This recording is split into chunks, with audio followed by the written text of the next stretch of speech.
right, so we'll call the meeting to order at 7 p.m. Andrea, can you call the roll? Jose Alamillo. Here. Andrea Delzati here. Allison Downs. Here. Tina Iwanio. Here. Stephanie Fiore. Here. Ina Sada. Here. And then Jennifer is on her way. Also in attendance is Dr. Borshevsky, Dr. Leva, Ms. Magnello, Mr. Humbles, Mr. Moranto, Dr. Kartsmith, Ms. Howlett, Dr. Stav, Ms. Maglione, Ms. Croakey, and Mr. Amsler. We have a quorum. Please stand for the pledge. I pledge allegiance to the flag of the United States of America and to the republic for which it stands, one nation, under God, indivisible, with liberty and justice for all. I'd like to entertain a motion that the Board of Education establish the consent agenda as presented. I'll second. Are there any items to be removed? Okay. I'd like to entertain a motion that the Board of Education approve the consent agenda. I'll move. A second. Andrea, call the roll. Was it supposed to be roll call, the first one too, wasn't it? Oh, shoot, sorry, yep. All right, sorry, we're going to go back to the first motion, and we're going to actually call roll call. Okay. This is to approve the consent, or to establish the consent agenda. Yeah. We didn't call roll, sorry. That's okay. Fiore? Yes. Yes. Sada? Or no, whatever you decide. Ziegler is not here. Alamillo? Yes. Delzati, yes. Downs? Yes. Iwanio? Yes. Okay, and then do this one. That's All okay. right, now we'll entertain a motion that the Board of Education approve the consent agenda. And that was Jose and Inas, right? Mm-hmm. Fiore? Yes. Sada? Yes. Alamillo? Yes. Delzati, yes. Downs? Yes. Iwanio? Yes. All right. Okay, being that there are no items removed, we'll move on to the next item, public participation. Seeing no public, we'll move on. Board business. Triple I Conference is the weekend before Thanksgiving. It's November 17th through the 19th. There's a sign-up sheet floating around for Friday conferences and to get how many people are coming to the lunch and dinner reservations and hotel reservations. Please know when you're looking at the Friday sessions that Schiller Park will be presenting at 2:30 on Friday. 2 o'clock. 2 o'clock. I wrote 2 o'clock and then I thought it was 2:30. At 2 o'clock on Friday, so take that into consideration as you're planning your sessions. I would recommend signing up for a half-day AM if you're interested, but don't feel obligated to sign up for any if you can't make it down there. Yeah, I definitely wouldn't sign up for a full day or a PM workshop because you're going to have to leave early to get to the 2 o'clock. Yes. Are we in the grand ballroom where they have the guest speakers? I'm hoping not. You're not going to sign your room at this point. Really, the most important thing there is just Billy and I start making, just dinner reservations and plans next month, believe it or not. So we just really need to know who wants to be where, when, as far as. It's okay. You can just note in the minutes when you actually arrive. Great. So if you could just indicate your intentions on there. I just booked everybody the same room. Everybody just has to be It's just easier. So we're not, going down that road if who wants a phone or phone or anything like that. And then right now everybody is scheduled to stay Thursday, but if you are not going to stay Thursday, that's another thing I need to know so I can change the reservation. And if you need time to look at the Friday workshops and look online what they say, you don't have to fill it out today, but I would email sooner than later because sometimes the ones that are most interesting fill up pretty quickly. And if you really want to do one, I would sign up sooner than later. Next item under board, I'm sorry, did anybody have anything else to add? No. My kids are not playing in the softball game, that's not why I'm rushing through this. Board business, discipline committee update. Andrea represented the board at that meeting, so thank you for joining us at the discipline committee meeting. Do you want to just give the highlights? I can give the highlights. If you want. I think the biggest things that we did was bring the 3 handbooks together and really make sure that there was common language and expectations when appropriate across all 3 schools. We thought we had done that, but when we took a harder look at the handbooks, there's just some tweaking that we needed to do to make sure things were consistent, whether it was, you know, a smartwatch or dress code. I think those were probably the 2 biggest things that we made changes to try to tighten that up across all 3 buildings. Do you have anything you want to add? It went really well. Okay. I mean, we had parents there and they agreed with everything also. Yep.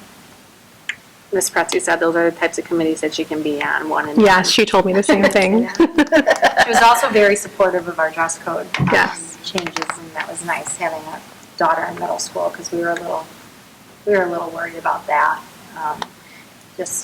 We recognize that it's hard if you go into a store and try to shop for your child right now, but some things are just a little too distracting at this time, so it's really time to start tightening that up a little bit. The stores need the memo that there are some people out there who want the other half of their shirt. Yeah.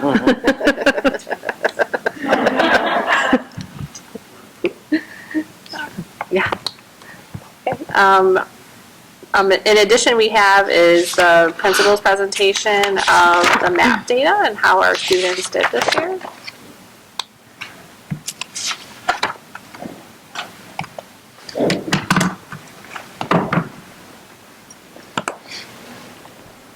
So before they get started, I'll just say that we take, for those of you that are not familiar, the students take the MAP assessment 3 times a year. They take it in the fall, they take it again in the winter, and they take it in the spring. That takes up a decent amount of instructional time, so we have to make sure that we're using this data to inform our instruction, or else why are we doing that? Our winter data was concerning.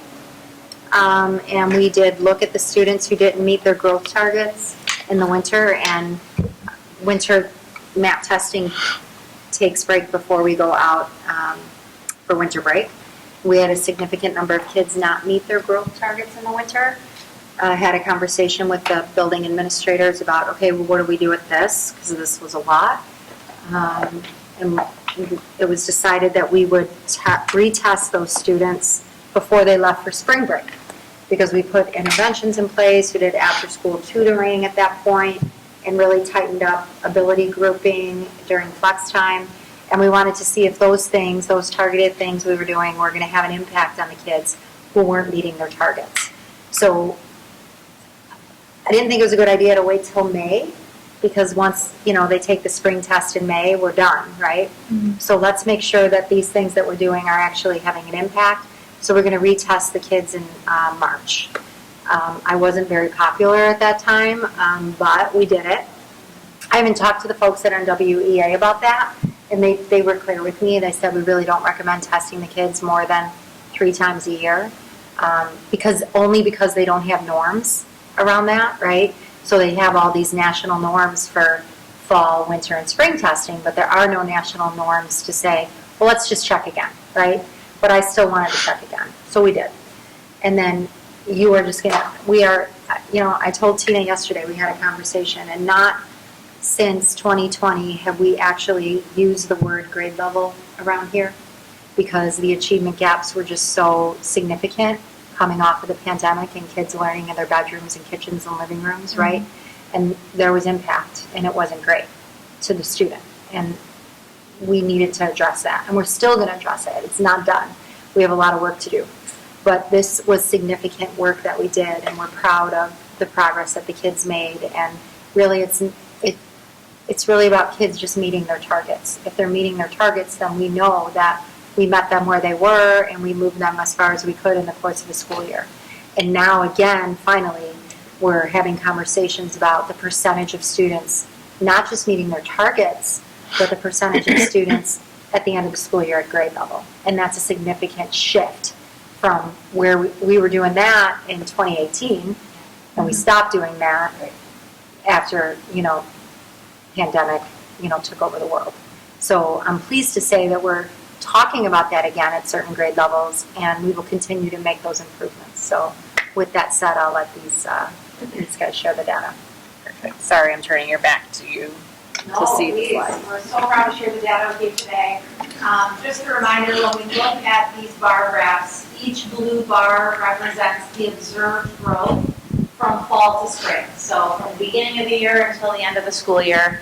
And it represents the average change in what we call a RIT score from fall to spring. So for example, when we look at the kindergarten data, kindergarten gained an average of 27 RIT points from fall to spring.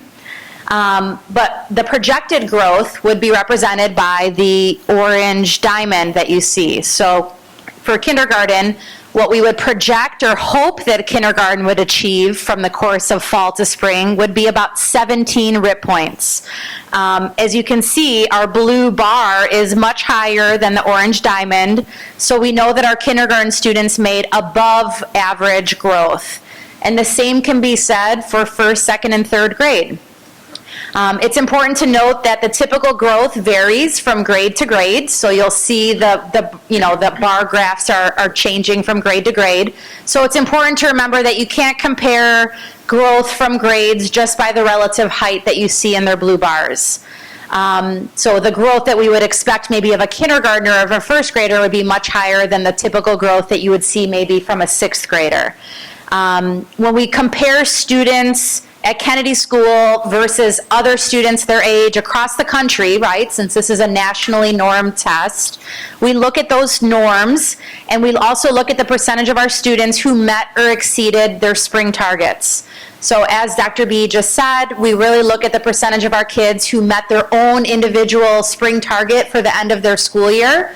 And we're really proud, if you look at that table at the bottom right-hand side, the percentage of our students at Kennedy School in the area of math who met their own individual spring targets, 95% in kindergarten, 89% in first grade, 74% in second, and 78% in third. So we're really proud to see that students were met at their instructional levels and were able to meet their own individual targets. In the area of reading, similarly, we're really proud of each grade level's growth. And you can see from our blue bars that the observed growth exceeded the projected target, that orange diamond, in each grade level. Additionally, when looking at the percentage of students who met their spring targets, again, this shows that students were met at their instructional level and they were able to grow and meet their own individual end of the year targets, which is really great to see. Okay, for Washington, in regards to math, if you take a look at the bars, you can see that both grades grew more than projected. In fourth grade, the projected growth was 10.5, and the blue bar shows the observed growth of 16. In fifth grade, the projected growth was 9, and the blue bar shows an observed growth of 11. So you can see the percentage of students who met their spring target on the right, and in both grades, the number of students who met their spring target was above the percentage expected by NWEA. For reading, for Washington, reading, both grades grew more than projected as well. In fourth grade, the projected growth was 8.5, and their observed growth was 13 points. The projected growth for fifth grade was 6.5, and the fifth grade students' observed growth was 9 points. So again, in both grades, the number of students who met their spring target was above the percentage expected by NWEA. Okay, moving on to Lincoln. So our math scores are really great as well.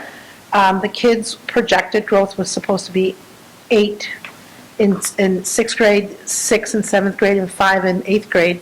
And as you see, it was well surpassed. We hit numbers of 12, 12, and 9.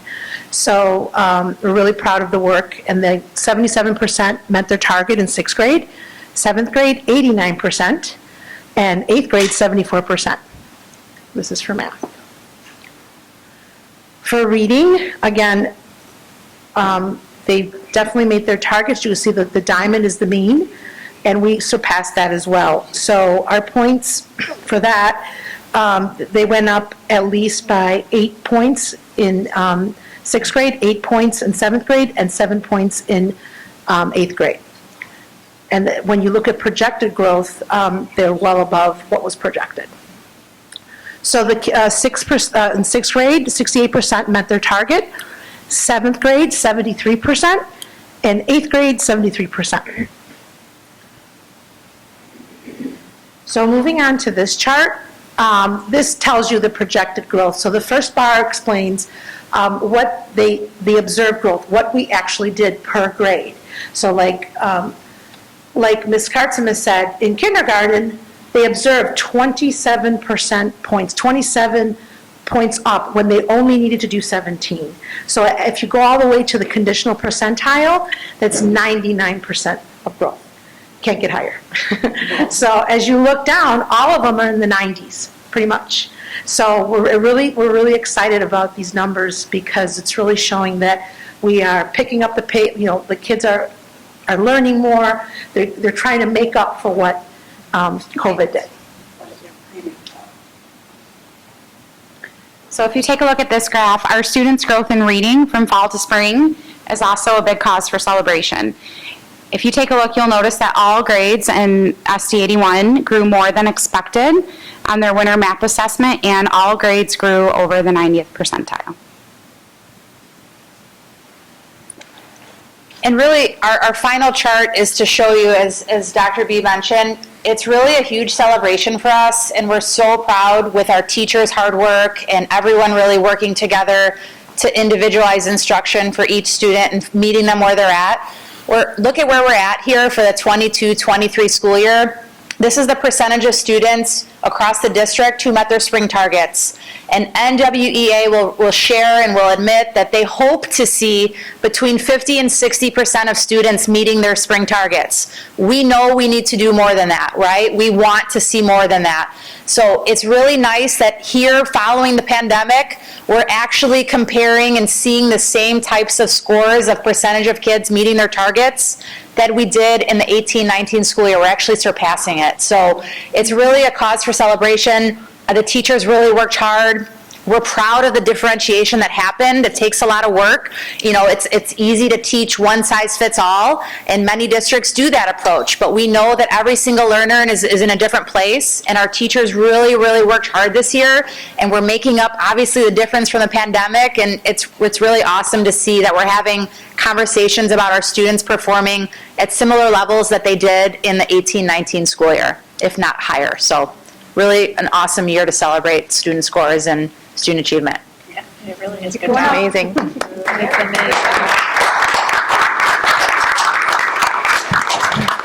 Not to put you guys on the spot or anything, but can you highlight like some of the changes? Because like that's some significant growth going back to pre-pandemic levels. And I know that doesn't happen easily, and it doesn't happen without looking at this data and making changes in your schools and with your teachers and with the students, right?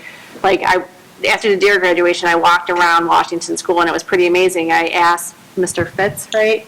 I'm like, oh, where are your kids going? Mm-hmm. He's like, I don't know. We're going to see. He's like, the classroom over here is a pressure cooker. And now they're going to go where they need to learn, right? And it's great to see that the students are driving their education and they take more ownership in it.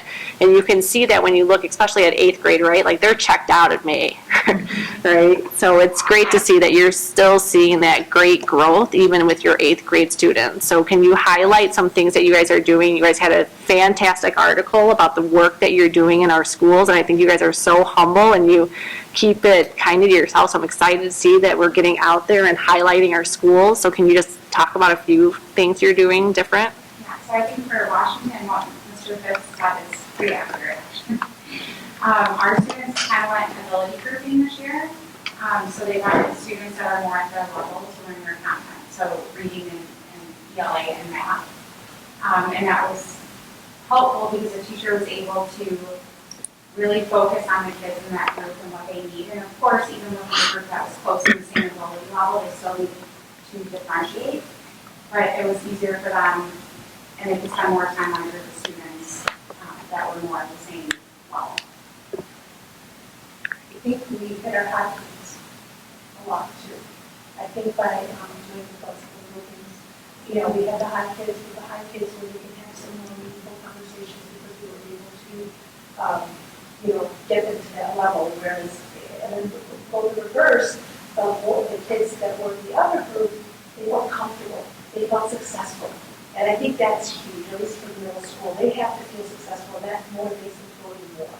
So I think doing that more flexible grouping really helps. I mean, we're always flexible grouping Yeah. with students. It's just this year, it really, the achievement gaps really drove the need to be definitely more specific about that and give the kids more opportunity to work at their instructional level, which we've known for a very long time is what they need. But like Melissa said, that takes an incredible amount of work on behalf of the teacher, because you're not just delivering one lesson to 20 kids. You have to figure out how to deliver multiple lessons to multiple groups of students simultaneously. And hence the instructional coach model that I've talked to you all about, and the need for that to train our new teachers that come out of school. And it's true that, NWEA will say 50 to 60% of your students are meeting their growth targets, then you're doing good work. That was never enough for us. And so this is really a big celebration. After school tutoring was another thing that we said, some of these kids just need a lot more. And we targeted who those kids were, and we provided that opportunity. So there are all sorts of different things, I think, this year that we figured out at the end of last year. We need to do some heavy lifting. And what does that look like? And we lifted it. The other thing around here is math is not just an assessment, it's a tool to drive instruction, and they know that. The principals know that, and our teachers know that, and they're expected to use that as a tool. Very different than, the state assessment that is given once a year and it's one and done, it's a moment in time. So that's why, to me, this is so much more valuable, because you just saw data where you're seeing 70, 80, 90% of students meeting their growth targets. Those are individual targets. So I was given what I needed to meet my growth target, whatever that is. Not to pull it out, but there's opportunities for improvement. We know where they are. I'm sure you saw them. And we have already a plan in 6th grade to change the schedule and look at a humanities opportunity that's broader for the students and giving them more time, those incoming 5th graders. We're constantly tweaking and looking and changing, because if you become complacent, then you're no longer meeting the kids where they are. So next year's 6th grade schedule is going to look a little different than this year's 6th grade schedule. But that's because that's what those incoming 5th graders need. So, and I commend them for that, because they're constantly changing and willing to do what they need to do with the students. So, well done. Proud of you guys. And it shows year after year, right? We're seeing it. So, good job. Thank you.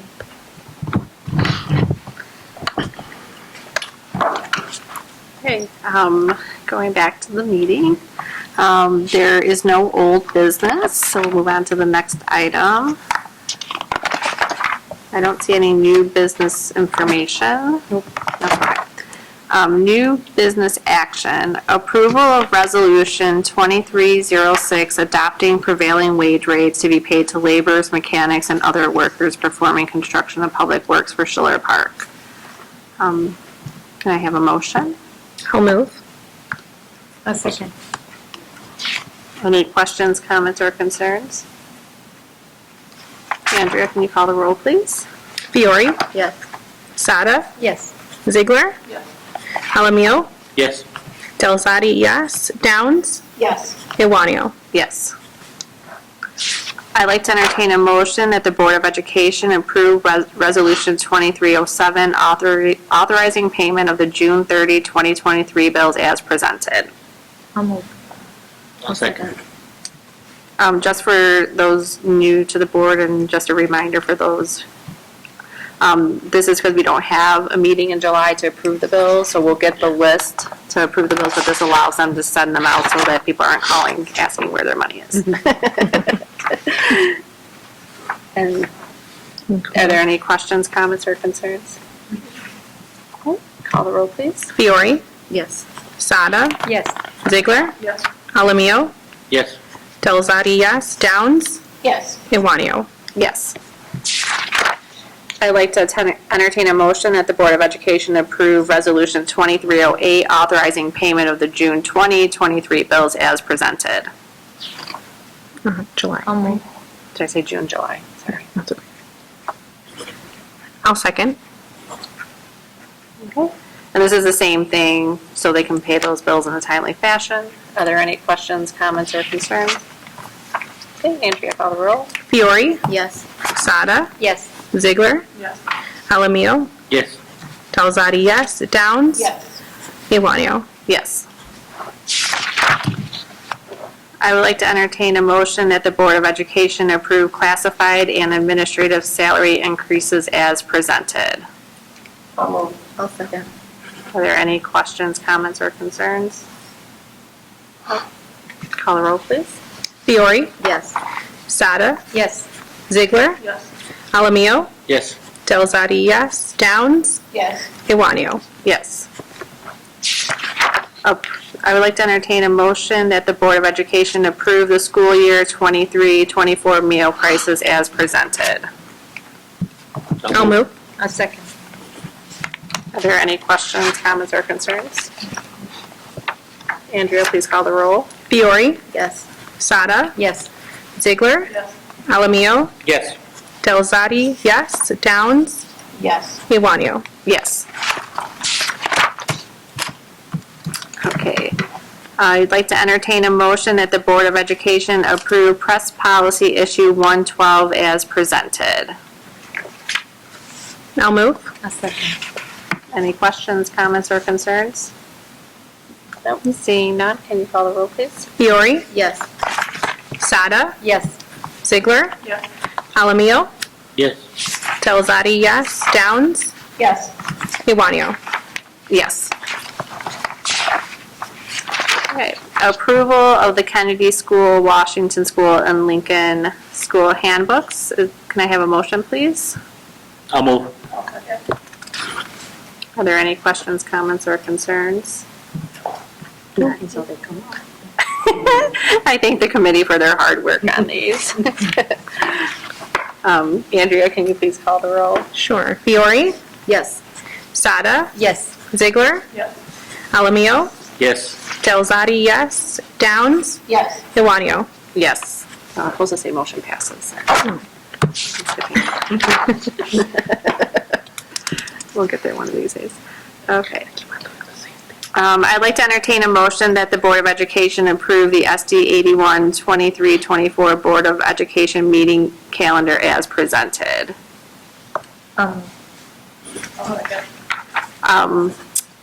So just wanted to point out that the June meeting, again, will be the second Wednesday due to a holiday on June 19th, which is the third Wednesday. And I think everything else is still the third Wednesday of the month. Yeah. And then there's a time change. And then also the time change to 6:30. I think that was a good move. Yeah. I like it, yeah. They pushed for 6, but she didn't take the bait. Sorry, guys, I tried. I said we'll try 6:30, and if people can change their schedules, maybe in the year after, we'll look at 6 o'clock. But we'll try this first. Yeah, no, 6:30 is good. Okay, any other questions, comments, or concerns? No. Andrea, can you call the roll, please? Fiore, Yes. Sada, Yes. Ziegler, Yes. Alamio, Yes. Talzadi, yes. Downs, Yes. Iwanio. Yes, motion passes. Okay. Next item is appointment of the SD 81 Education Committee. So I'd like to entertain a motion that the Board of Education appoint, do I do that? First we gotta appoint them, okay. So it feels like ages ago because May is the busiest month ever, but I sent an email to have everybody look on the website. To see that discussion of what these committees do. So if you have questions as they come up, people sent interest to me. I'm going to be honest with you, I didn't pay attention because we had to do it at the meeting. So if you were interested in a committee, just say that you're still interested now.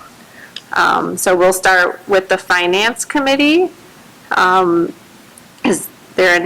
Did anybody have any interest in being on that committee? I have been on that committee in the past, and I would like to stay on that, if that's okay with everybody.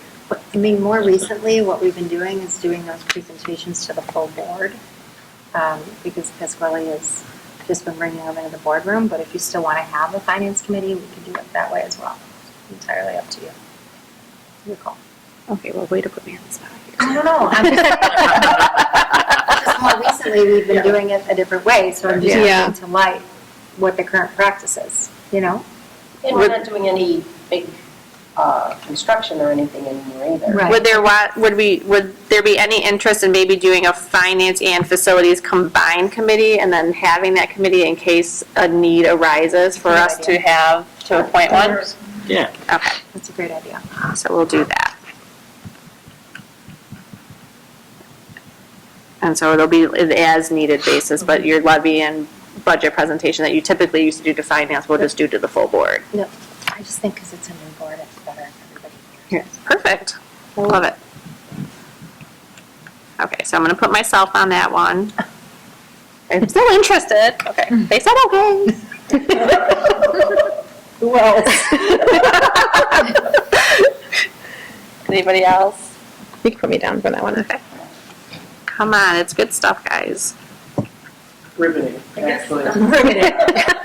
You get to hang out with me and Pasquale. I mean, who else? Could sign me up too. Okay, Jose, thank you. No, you can do one. So that's it. You can do more than one. Okay. Negotiations committee, as I said, the contract expires. Yeah, 3 more years. We got 3 more years. So this is only if something major comes up, which I don't anticipate, knock on wood. Me either. In 3 years to be able to do this. So typically this is a big time commitment when we're in negotiations. And I think you guys did it, 2.5 meetings or something? Yeah, So, this isn't bad. yeah. I'll be on that one.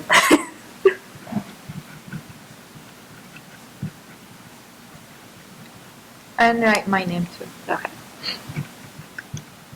One more. I can do it. I don't really care what committees I'm on, so that'll be helpful. You do care. Okay. Okay, and then the discipline committee, as you just heard, it's 1 meeting during the day, so. Yeah, it was an If you're early meeting, so available. if you can't do early, Stephanie, you want to do that? What is it? Perfect. What is that? the discipline meeting. How early is it? It was at 3:45. Well, we just need 1 board member there. Stephanie said she could do it. Okay. Okay. And then the IASB governing board representative, Andrea has done it for years, so she can talk to what exciting stuff you do. Allison is going to represent us or did that already happen? That's next Thursday. So next Thursday is the governing board meeting that happens in the summer where you plan the fall and the spring dinners. Right. So since that came up before we had these, Allison volunteered to go to that. That was kind. That was very nice of her. And then It doesn't mean I'm volunteering to be a delegate, though. Just get that straight. so what's your big major job, Andrea? We represent our whole board. It's kind of like having a meeting like we do here. We vote for policies throughout the whole state of Illinois. So I have a separate meeting on Saturday after general session that I go to. Oh, that's nice. It's kind of interesting to That's see nice. this working in a bigger forum. I would. I just don't know if the Saturday got me. I was about to say I'll do it. It's Saturday at the Triple I. Yes, conference. it's the triple. Yeah, okay. the triple You're I. already down there. Okay, so You're we're there. down there. I could do that. I could. It's really 2 meetings a year, right? Yeah, I can do that too. Yeah. we just You need one? We just flip need a coin, one. guys. Okay, I know. Didn't we have an alternate? Yeah. Yeah, there was an alternate. Perfect. Yeah. Didn't we have an Pose- alternate in case one couldn't? I think you were my alternate. Yeah, All right. so Jose will do it and Nas can be the alternate. Okay. Okay. Because I think when Rich was bad, I was the alternate. And he was afraid to not go because then he would have to go. She goes right. All right, thank you, everyone. Okay, so now I would like to entertain a motion that the Board of Education appoint the committees as we assigned. I'll move. I'll second. Any other questions, comments, or concerns? All right, Andrea, call the roll. Fiore, Yes. Sada, Yes. Ziegler, Yes. Alamio, Yes. Delzadi, yes. Downs, Yes. Iwanio. Yes, motion passes. We no longer need executive session? No. Okay. So we're going to skip executive session. I'd like to entertain a motion that the Board of Education approve the personnel report for the month of June as presented. I'll move. I'll second. Are there any questions, comments, or concerns? Andrea, can you call the roll, please? Fiore, Yes. Sada, Yes. Ziegler, Yes. Alamio, Yes. Delzadi, yes. Downs, Yes. Iwanio. Yes, motion passes. Being that there's still no public, we will skip public participation. And with that, I'd like to entertain a motion that the Board of Education adjourn the regular board meeting at 7:36. 7:36. I'll move. I second. Any questions, comments, or concerns? Nope. All right, Andrea, call the roll. Fiore, Yes. Sada, Yes. Ziegler, Alamio, Yes. Delzadi, yes. Downs, Yes. Iwanio. Yes. All right, meeting adjourned. Thanks, guys. Enjoy your summer.